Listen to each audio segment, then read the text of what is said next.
नमस्कार साथियों, स्वागत है आपका मेरे YouTube चैनल नर्सिंग स्कूल में। तो कैसे हैं आप सभी लोग? उम्मीद है आप सभी लोग अच्छे होंगे। तो दोस्तों, आज ESIC की थर्ड वीडियो लेकर आई हूँ। स्पेशल क्लास पिछली जो स्पेशल क्लास 1 और 2 है वो मैंने YouTube के चैनल पर डाल रखी है और मेरे डिस्क्रिप्शन बॉक्स में भी आपको मिल जाएगी। तो आज टेस्ट सीरीज़ थर्ड स्टार्ट करते हैं।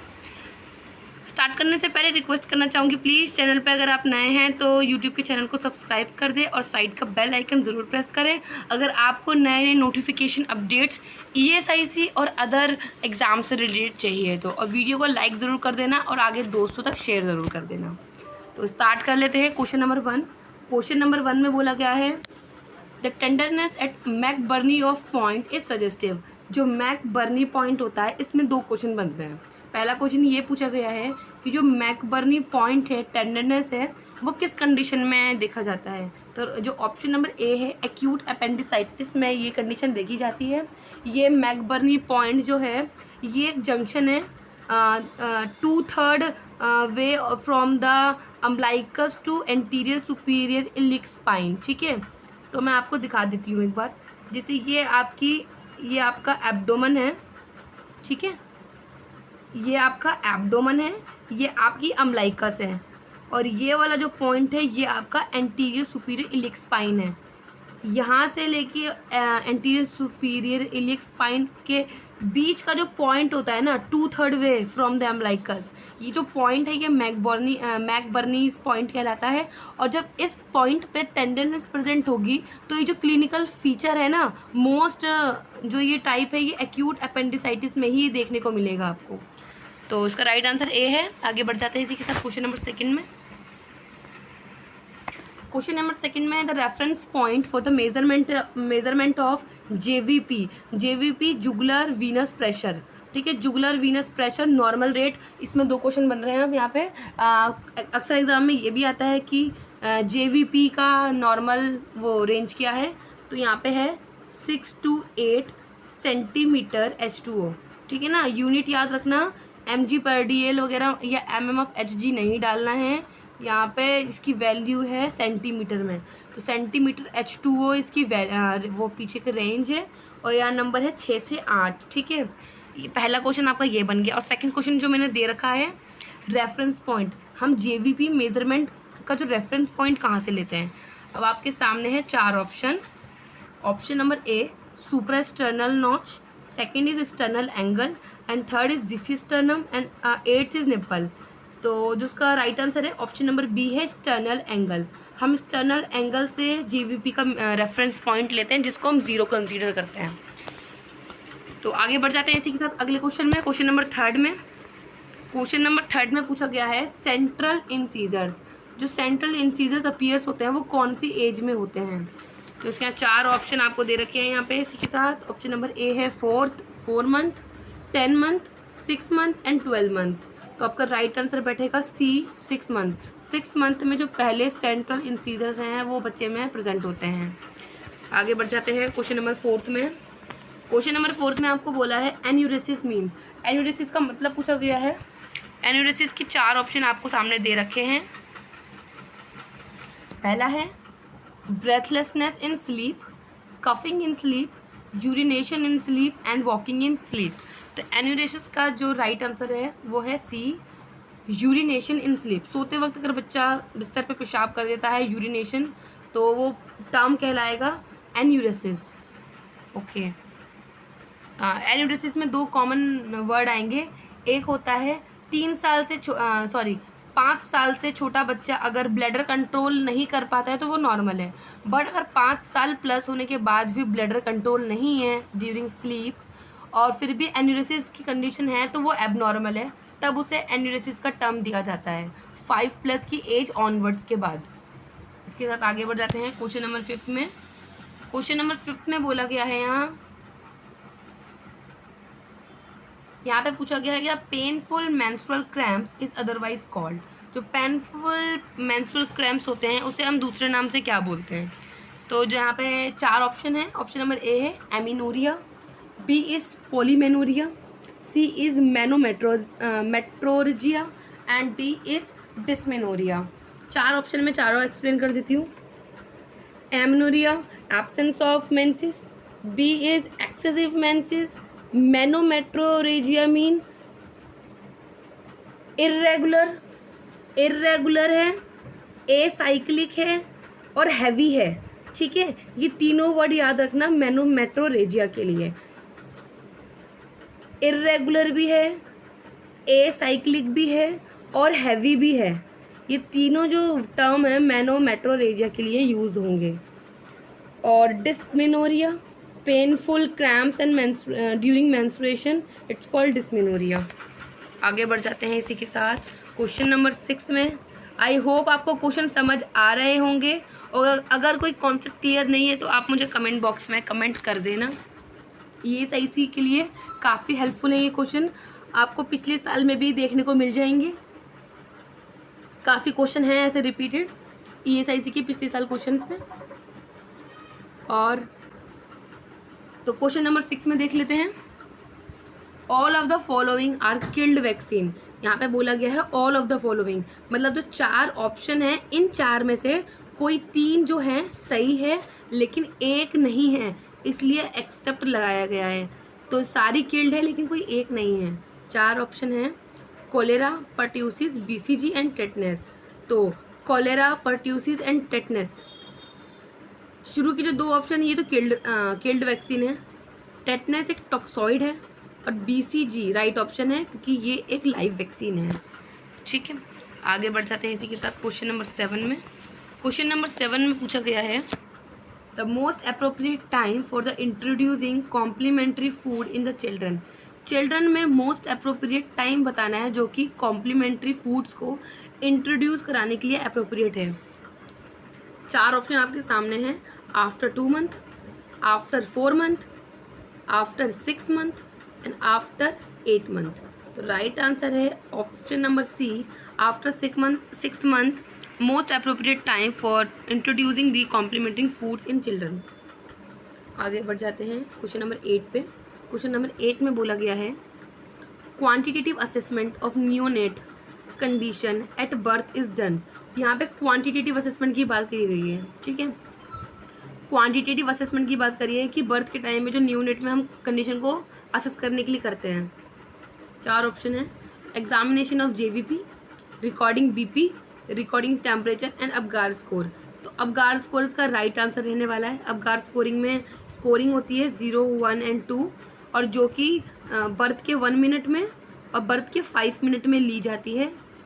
नॉर्मल जो है 7 to 10 है। ठीक है, जो स्कोरिंग है 1 से लेके 10 तक मिलती है, 0 से लेके 10 तक स्कोरिंग होती है अबगार स्कोर में। नॉर्मल बच्चा वो होगा जिसकी स्कोरिंग 7 से 10 के बीच में होगी, वो नॉर्मल है। बट अगर 5 to 6 है तो बच्चे को ऑक्सीजन की ज़रूरत पड़ेगी क्योंकि वो माइल्ड वो है, डिस्ट्रेस में है। उसके आगे अगर लेस देन 5 जा रहा है तो बच्चे को इंटूबेट करने की ज़रूरत पड़ेगी, रिससिटेशन करने की ज़रूरत पड़ जाएगी। तो अबगार स्कोर इसका राइट आंसर है। अगर आपको अबगार स्कोर की डिटेल में कोई वो लेनी है, नॉलेज लेनी है, तो आपको फुल वीडियो मिल जाएगी मेरे चैनल पे। उसका जो लिंक है मैंने नीचे डिस्क्रिप्शन बॉक्स में डाल रखा है। मैंने बहुत अच्छे तरीके से पूरा कॉन्सेप्ट क्लियर करके आपको अबगार स्कोर समझा रखा है, तो आप देख लेना लिंक में जाकर वीडियो। आगे बढ़ जाते हैं इसके साथ क्वेश्चन नंबर 9 पे। क्वेश्चन नंबर 9 पे hydrocele is swelling of. Hydrocele जो टर्म है, cele is a swelling and hydro is a water. ठीक है, वाटर स्टैग्नेशन विद स्वेलिंग। इसका राइट आंसर क्या रहेगा? 4 ऑप्शन आपके सामने हैं।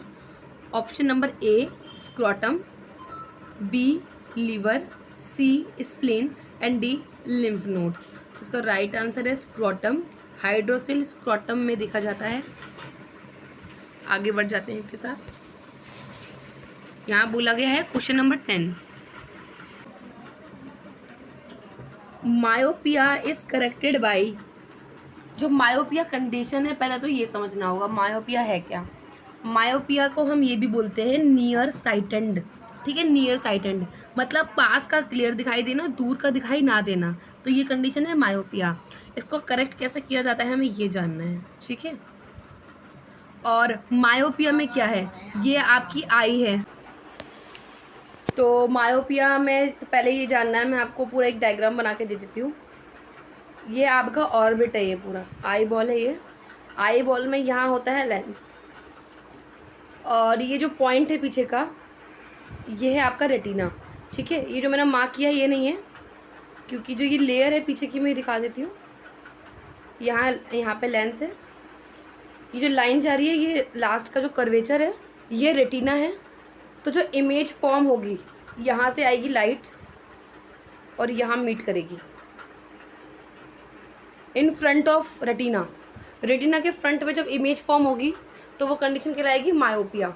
ठीक है, एक दूसरा क्वेश्चन है hyper myopia, sorry hyperopia. Hyperopia में क्या होता है, इन बिहाइंड ऑफ रेटिना में इमेज फॉर्म होती है। जब रेज आएंगी आईज में और रेटिना से टच होकर उसके बिहाइंड, उसके पीछे जाकर ये इमेज फॉर्म होगी। ठीक है, तो तब वो कंडीशन होगी हाइपरोपिया, जिसको बोलते हैं हम फार साइटेड। फार साइटेड क्योंकि दूर का दिखाई साफ देता है लेकिन पास का नहीं देता है, तो ये वो कंडीशन है। तो यहाँ पे 2 कॉन्सेप्ट क्लियर हो गए हैं आपके एक क्वेश्चन में। तो उसका राइट आंसर मैं बता देती हूँ, मायोपिया को कैसे करेक्ट किया जाता है। Option number B, concave lens. ठीक है, हमारे जो नेचुरल आई का लेंस होता है वो होता है बाई कॉन्वेक्स। ये नोट डाउन कर लो अगर कॉपी पेन लेके बैठे हैं तो, बाई कॉन्वेक्स। ठीक है, बाई कॉन्वेक्स लेंस नेचुरल हमारे आईज में होता है, बट यहाँ पे बात करी गई है मायोपिया की कंडीशन के लिए। उसको हम कैसे करेक्ट करेंगे, कॉन्केव लेंस के साथ हम मायोपिया की कंडीशन को करेक्ट करेंगे। आगे बढ़ जाते हैं अगले क्वेश्चन में। क्वेश्चन नंबर 11 है। क्वेश्चन नंबर 11 में बोला गया है haematopoiesis in adult occur at. जो हेमाटोपोइसिस है, हेमाटोपोइसिस मतलब प्रोडक्शन ऑफ ब्लड सेल्स। ठीक है, तो ब्लड सेल्स में मेनली क्या होगा, मेनली यहाँ पे आरबीसी का प्रोडक्शन होता है।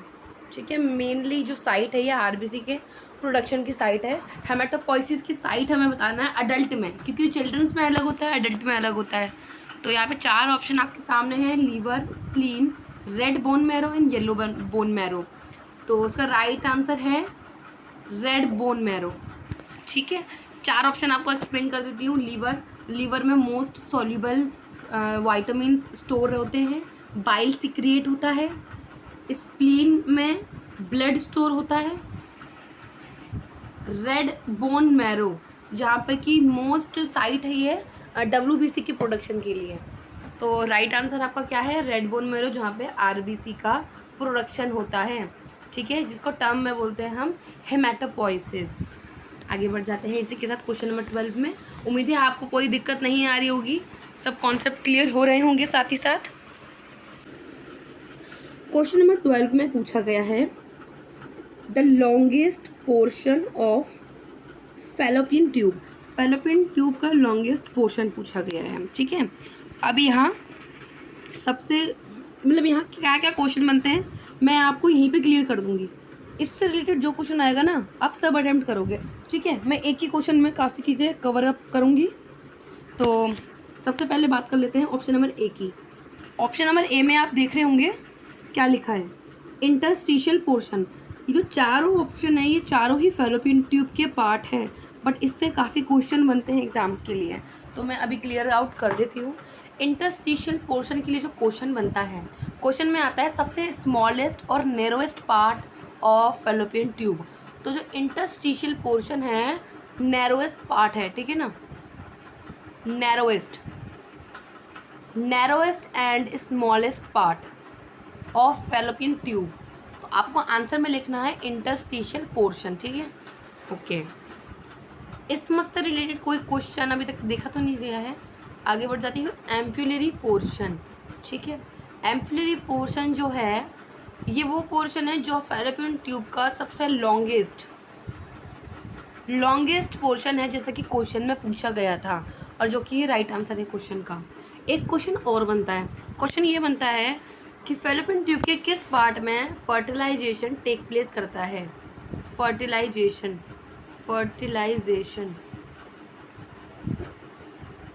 ठीक है, फर्टिलाइजेशन का जो प्रोसेस है वो एम्पुलरी रीजन में ही होता है। तो ये मोस्ट इम्पॉर्टेंट 2 क्वेश्चन मैंने 100% श्योरिटी के साथ आपको बताए हैं।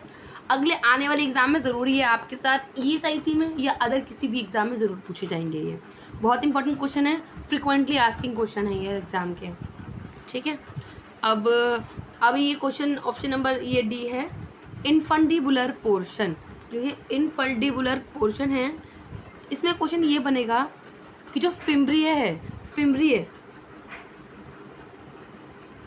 फिम्ब्रिय किससे अटैच होता है, किसके नियर बाई होता है। तो आपको ऑप्शन में लिखना है इनफंडिबुलर पोर्शन के नियर बाई फिम्ब्रिय प्रेजेंट है हमारे फैलोपियन ट्यूब में। ओके, तो इसका जो क्वेश्चन है, जो क्वेश्चन इससे रिलेटेड बनेंगे वो मैंने आपको क्लियर आउट कर दिए हैं। इससे आगे कोई और क्वेश्चन बनते ही नहीं हैं फैलोपियन ट्यूब के। आगे बढ़ जाते हैं क्वेश्चन नंबर 13 में बोला गया है ovulation is induced mainly by. जो ओव्यूलेशन है वो इन चारों में से कौन से हार्मोन की वजह से इंड्यूस्ड मेनली होता है। ठीक है, जिसकी प्रेजेंस में ओव्यूलेशन होगा। ऑप्शन नंबर है A FSH, B oestrogen, C progesterone and D LH। ठीक है, तो ऑप्शन नंबर ए में आपको मैं बता देती हूँ FSH एक ऐसा हार्मोन है जो कि ग्राफियन फॉलिकल को मैच्योर करने में काफ़ी ज़्यादा हेल्पफुल है। इसका जो है प्रोडक्शन मैं बताती हूँ कहाँ होता है। इसका प्रोडक्शन होता है एंटीरियर पिट्यूटरी ग्लैंड में। ठीक है ना, ये सारे क्वेश्चन हैं जो सारे एक ही बार में कवर अप हो रहे हैं एक ही क्वेश्चन में, तो सब नोट डाउन कर लेना। रिटर्न में आपको क्लियर नहीं दिखेगा, लेकिन जो मेरी वॉइस है उससे ही आप लिख लो। FSH कहाँ से प्रोड्यूस होता है मेनली, एंटीरियर पिट्यूटरी ग्लैंड। ठीक है, FSH का क्या काम है, FSH का जो वर्क है, फंक्शन है, ग्राफियन फॉलिकल्स को मैच्योरेशन के लिए, ठीक है, मैच्योर करना। ग्राफियन फॉलिकल की मैच्योरेशन में काफ़ी हेल्पफुल है ये FSH। एस्ट्रोजन, जो एस्ट्रोजन है, जो सेकेंडरी सेक्सुअल फंक्शंस हैं उसमें ये काम करता है एस्ट्रोजन। प्रोजेस्टेरॉन जो है, इसके बहुत सारे क्वेश्चन बनते हैं प्रोजेस्टेरॉन के। पहला क्वेश्चन,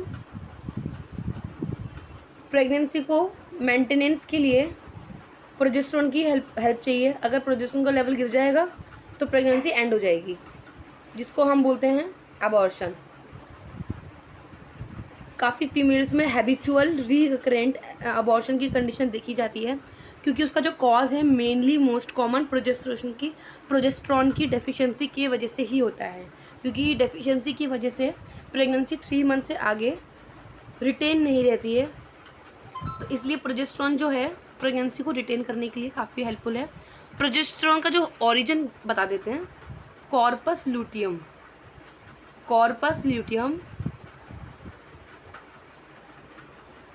जब ओवम मैच्योर हो जाता है, मैच्योर होने के बाद जब वो ग्राफियन फॉलिकल से आउट होके निकल जाता है ओव्यूलेशन के लिए, तो उसका जो बाहर का, एक समझाने की तरीके से बोलूँ तो जो कवरिंग होती है जिसके अंदर से वो बाहर निकलता है, उसे बोलते हैं हम कॉर्पस ल्यूटियम। एक बैग स्ट्रक्चर होता है जिसके अंदर ओवम होता है। जब वो मैच्योर हो जाता है तो उससे वो बाहर निकल जाता है। ठीक है, तो वो ओवम कहलाता है, मैच्योर ओवम, ओसाइट्स। बट जो वो बैग खाली रह जाता है उसे हम बोलते हैं कॉर्पस ल्यूटियम। और वो जो कॉर्पस ल्यूटियम का काम क्या है, कॉर्पस ल्यूटियम का काम है प्रोजेस्टेरॉन को प्रोड्यूस करना। और कॉर्पस ल्यूटियम क्यों करता है, क्योंकि ओव्यूलेशन के बाद फर्टिलाइजेशन के लिए ओवम वेट करता है, जिसकी वजह से प्रोजेस्टेरॉन का लेवल हाई होता है। अगर प्रेगनेंसी अगर हुई तो वो उसको रिटेन कराने में हेल्प करेगा। अब है LH, राइट आंसर क्वेश्चन का यही है, LH ल्यूटिनाइजिंग हार्मोन, जिसकी वजह से ओव्यूलेशन कंडक्ट होता है। और मार्केट में LH किट है, LH किट जो कि ओव्यूलेशन होने से पहले आपको इंडिकेट कर देता है। ओव्यूलेशन का टाइम क्वेश्चन मोस्ट इंपॉर्टेंट लिख लो, 100% मोस्ट इंपॉर्टेंट ये है, ओव्यूलेशन का पता कैसे चलेगा। क्वेश्चन में ये अक्सर आता है, ओव्यूलेशन का कैसे इंडिकेट करेगा ओव्यूलेशन। तो LH किट से क्या होता है, LH किट में ओव्यूलेशन होने से पहले 24 आवर बिफोर LH का जो सर्ज है वो हाई रहता है, पीक पे रहता है, जो इंडिकेट करता है हमें कि ओव्यूलेशन होने वाला है। तो इसका राइट आंसर है LH। इसमें 4 से 5 काफ़ी सारे क्वेश्चन हो गए हैं और ओव्यूलेशन से रिलेटेड, हार्मोन से रिलेटेड सारा कॉन्सेप्ट भी क्लियर कर दिया है आपको मैंने। इसी के साथ आगे बढ़ जाते हैं हम क्वेश्चन नंबर 14 में। क्वेश्चन नंबर 14 में पूछा गया है the average blood loss in the normal main cycle is. तो नॉर्मल जो एवरेज ब्लड लॉस है वो आपसे पूछा गया है। तो इसका जो राइट आंसर है ऑप्शन नंबर ए है 50 to 100 ml पर मंथ। ये ब्लड लॉस है 50 to 100 ml। आगे बढ़ जाते हैं क्वेश्चन नंबर 15। क्वेश्चन नंबर 15 में बोला गया है स्पिन बार्केट। ये जो टर्म है नोट डाउन कर लो, बहुत इंपॉर्टेंट टर्म है। स्पिन बार्केट कहीं नहीं मिलेगा ये पढ़ने के लिए। Spinnbarkeit appearance of cervical mucus. Cervical mucus का एक अपीयरेंस होता है जिसको हम बोलते हैं स्पिन बार्केट। आपको इमेज शो कर देती हूँ मैं एक बार। सामने यहाँ आपको इमेज शो हो रही है। ये फिंगर्स पे ये जो ये म्यूकस है, ये अपीयरेंस ओव्यूलेशन के टाइम में जब फीमेल्स में म्यूकस का अपीयरेंस थिक हो जाता है, इसको हम बोलते हैं स्पिन बार्केट अपीयरेंस। ठीक है, इस म्यूकस का जो नाम है ओव्यूलेशन के टाइम पे होता है स्पिन बार्केट अपीयरेंस। तो आगे बढ़ जाते हैं इसी के साथ। अगर इमेज आपने देख ली हो तो क्वेश्चन नंबर 16 में पूछा गया है the foetal kidney starts to producing urine. तो यहाँ पे बोला जब फीटस वूम में होता है तो उसकी जो किडनी है वो यूरिन को कब फॉर्म करना स्टार्ट करती है। ठीक है, फॉर्मेशन कब स्टार्ट होता है यूरिन का। तो ऑप्शन नंबर है ए 8 वीक्स, 10 वीक्स, 12 वीक्स, 14 वीक्स। तो राइट आंसर है 12 वीक्स। 12 वीक्स में जो फीटस है अपनी खुद की किडनी से यूरिन फॉर्म करना स्टार्ट करता है। ठीक है, आगे बढ़ जाते हैं क्वेश्चन नंबर 17 के साथ।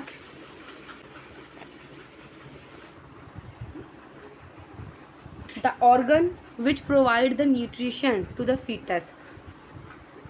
तो ऑर्गन पूछा गया है जो फीटस को न्यूट्रिशन प्रोवाइड करता है। आई होप आपको ये आंसर पता ही होगा, काफ़ी इजी क्वेश्चन है ये। 4 ऑप्शन आपको दे रखे हैं। राइट आंसर क्या है? प्लासेंटा। ठीक है, प्लेसेंटा जो ऐसा ऑर्गन है जो मदर के वूम में फीटस के साथ प्रेजेंट होता है और उसे न्यूट्रिशन प्रोवाइड करता है। आगे बढ़ जाते हैं क्वेश्चन नंबर 18 में। क्वेश्चन नंबर 18 में बोला गया है the male sex hormone is. तो मेल सेक्स हार्मोन की बात करी है तो उसका राइट आंसर है A testosterone. Testosterone is a male sex hormone. Okay, and आगे बढ़ जाते हैं इसके बाद क्वेश्चन नंबर 19 पे। क्वेश्चन नंबर 19 में बोला गया है the hormone that confirms the pregnancy. वो कौन सा हार्मोन है जो प्रेगनेंसी कन्फर्म करता है जब हम प्रेगनेंसी किट को यूज़ करते हैं। ठीक है, प्रेगनेंसी किट जो यूरिन किट होती है, यूरिन किट देखी होगी ना आपने। यूरिन किट जो प्रेगनेंसी को चेक करने के लिए हम यूज़ करते हैं, तो उसका जो रोल है वो कौन सा हार्मोन प्ले करता है। Option number D HCG, human chorionic gonadotropin. ठीक है, ऑप्शन नंबर डी HCG, जिसका फुल फॉर्म क्या है? ह्यूमन कोरियोनिक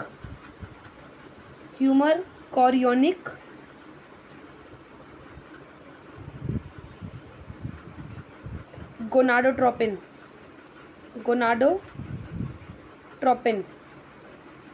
इसकी फुल फॉर्म है HCG की। ठीक है, आगे बढ़ जाते हैं। क्वेश्चन नंबर कितने हो गए? 19 क्वेश्चन हो गए हैं।